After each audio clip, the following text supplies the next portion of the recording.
That time Coca-Cola tried to introduce vending machines that charged more on hot days. Coca-Cola is one of the most recognizable soft drink brands in the world, and very few of the world's top brands can compete. Coca-Cola have done some weird stuff like their Magic Can campaign, as shown in my previous video. People clearly hate spending more money than they have to pay.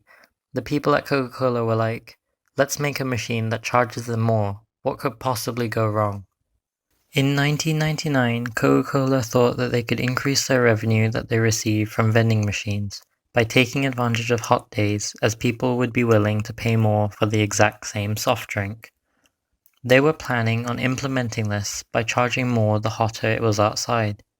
The thinking was that if they put a thermometer in the vending machine, that could determine the outside temperature.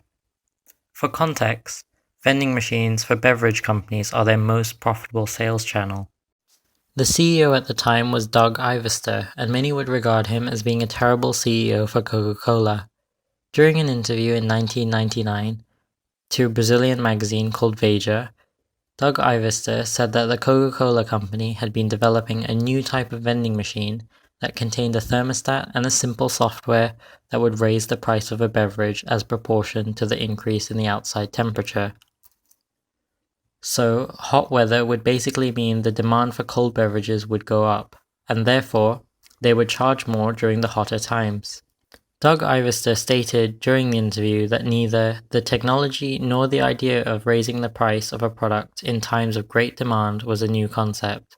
The machine will simply make this process automatic. He's right, this isn't exactly a new concept. Many companies do this.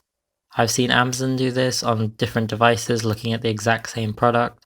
Hotels and the travel industry have done this for ages. They just phrase it differently as a benefit for the customer rather than a benefit for the company. Hotels do this by saying that they lower prices during the off-season rather than saying that they increase prices during popular times. Uber is a more significant example as they use surge pricing. The problem is that consumers cry of price gouging. However, Uber didn't suffer any public backlash for it because they simply presented it in a palatable way. Don't get confused with Surge, the soft drink made by Coca-Cola, which will be covered in another video. Anyway, Coca-Cola even tried and rolled out some of the vending machines in Japan. However, Coca-Cola didn't wish to disclose this information to the public. However, it's safe to say that they liked the results that they saw. Unsurprisingly, the public were outraged when they heard about Coca-Cola's plans to maximize their profits, especially because their pitch for it by Doug Ivester was simply not palatable. Avid Coca-Cola fans were furious and wrote to Coca-Cola. Pepsi publicly commented on the matter, saying that we believe that machines that raise prices in hot weather exploit customers who live in warmer climates. At Pepsi, we are focused on innovations that make it easier for our customers to buy a soft drink, not harder. I'm sure Pepsi were kicking themselves that they hadn't thought of this idea earlier. However, they clearly did let Coca-Cola fall into the trap first, and then they did a quick U-turn to make themselves look like an angel of a company.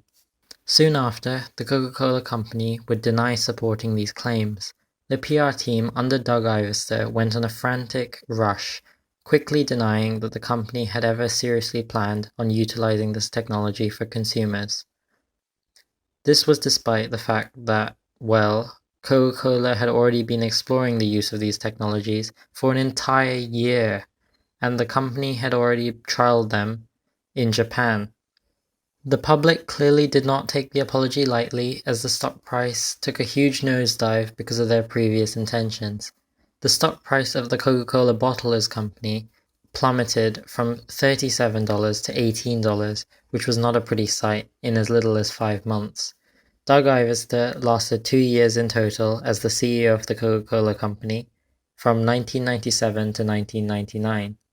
He willingly retired after having a private conversation behind closed doors with the biggest shareholders at the time of the Coca-Cola Company. These individuals you may have heard of. One was Warren Buffett and Herbert Allen. Doug Ivester was given $166 million for his retirement package after resigning. That isn't to say that Coca-Cola gave up completely on surge pricing. They still do it, but they aren't as obvious as the vending machine example previously. In economics, this is called third-degree price discrimination, and it's common in certain industries. The ones Coca-Cola do now are product form pricing, such as selling Coca-Cola in a glass bottle and charging more for it as compared to the can equivalent. Channel pricing, which is when Coca-Cola is sold at different prices depending on whether you buy at a restaurant, store, or a vending machine. They also do location-based pricing, where it's priced differently at different locations. So next time you pop open a can of Coca-Cola, make sure to check the price that you got it at. If you found this video interesting, please subscribe. Till we meet again, goodbye.